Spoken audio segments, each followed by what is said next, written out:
આતિદ્દા તાજપુર કુવી બ્રિજના છેડે અકસ્માત સર્જાયો, 3 યુવકો ઇજાગ્રસ્ત।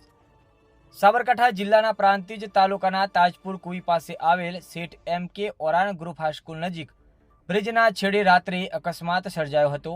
મળતી માહિતી અનુસાર 3 યુવકો બાઇક લઈને અમદાવાદ તરફ જઈ રહ્યા હતા। તે દરમિયાન તાજપુર કુવી બ્રિજના છેડે અચાનક કૂતરું રોડ વચ્ચે આવી જતા બાઇક ચાલકે સ્ટીયરિંગ પરથી કાબુ ગુમાવ્યો હતો, જેના કારણે બાઇક ફંગોળાઈ જતા 3 યુવકો રોડ પર પટકાયા હતા।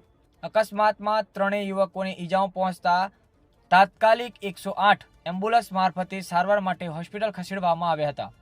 ત્યારે ઘટનાની જાણ પ્રાંતિજ પોલીસને થતાં પ્રાંતિજ પોલીસ ઘટના સ્થળે પહોંચી વધુ તપાસ હાથ ધરી હતી। અહેવાલ અલ્પેશ નાયક।